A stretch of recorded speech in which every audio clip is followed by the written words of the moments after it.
অৰুণোদয় হিতাধিকাৰী আৰু বঞ্চিত সকললৈ ভাল খবৰ।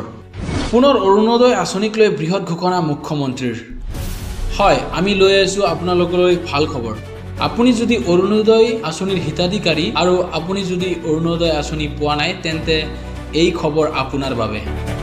অৰুণোদয় আঁচনিৰ পৰা বঞ্চিত হৈ থকা মহিলাসকলে কেতিয়ালৈ পাব তেওঁলোকৰ ধন? নতুনকৈ কেতিয়ালৈ অৰুণোদয় আঁচনিৰ নাম অন্তৰ্ভুক্ত কৰিব পাৰিব তাক লৈ মুখ্যমন্ত্ৰীৰ বৃহৎ ঘোষণা।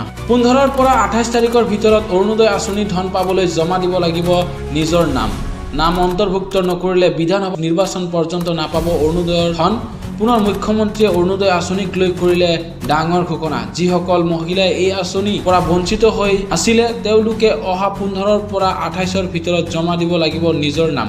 মুখ্যমন্ত্ৰীৰ লগতে জনায় যিসকল হিতাধিকাৰীয়ে আগৰ পৰাই অৰুণোদয় আঁচনিৰ লাভ লৈ আছিলে তেওঁলোকেও জমা দিব লাগিব তেওঁলোকৰ নাম। নহ'লে 2026ৰ নিৰ্বাচনৰ আগলৈ নাম সোমোৱা জটিল হৈ যাব। আপোনালোকে 15ৰ পৰা 28 তাৰিখৰ ভিতৰত অৰুণোদয় আঁচনিৰ ধন পাবলৈ জমা দিব লাগিব নিজৰ নাম অন্তৰ্ভুক্ত নকৰিলে বিধানসভা নিৰ্বাচন পৰ্যন্ত নাপাব এই আঁচনিৰ ধন। লোকসভা নিৰ্বাচনৰ সময়তো সৰু পথাৰত অহাৰ মোৰ সৌভাগ্য হৈছে। আজি যদিও এইখন আমাৰ খেলাৰ সভা, তথাপিতো মই সৰু কথা এটা মই ইয়াত উল্লেখ কৰি যাব খুজিছো। ইলেকশ্যনৰ সময়ত মই ৰাইজক কৈছিলো যে আমাৰ মহিলাসকলৰ মাজত অৰুণোদয় আঁচনিৰ হিতাধিকাৰী আমি বঢ়াব খোজো।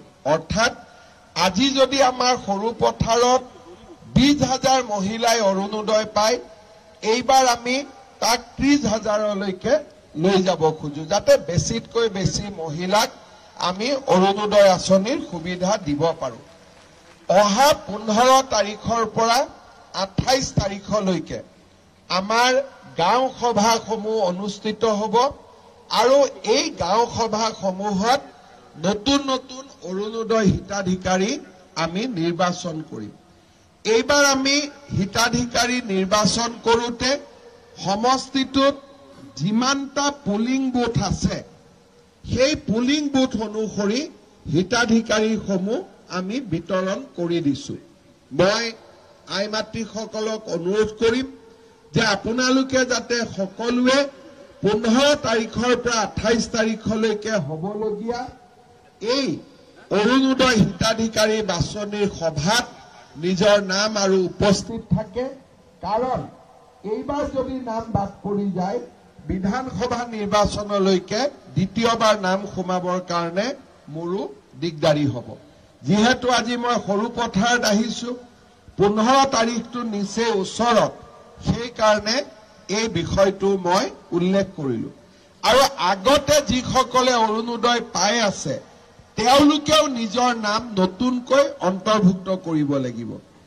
আগত যিসকলে পাই আছে তেওঁলোকেও যদি গাঁও সভাত এইবাৰ নিজৰ নামটো লিখাই নলয় তেতিয়াহ'লে তেওঁলোকে অৰুণোদয় নাপাব। নতুনকৈ নিৰ্বাচিত হোৱা সকলেহে অৰুণোদয় পাব।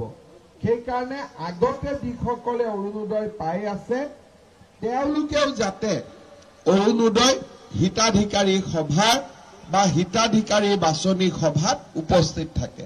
বাকী আজি মই সৰু পথাৰত দিনটো আছো, আন চৰকাৰী আঁচনি বা আমাৰ কি কাম কৰি থাকিব খুজিছো এই বিষয়ে মই আগৰ সভাবোৰত কৈ থাকিম, আপোনালোকক লগ পাই থাকিম। পুনৰ এবাৰ সকলোকে মই বহুত ধন্যবাদ জনাইছো।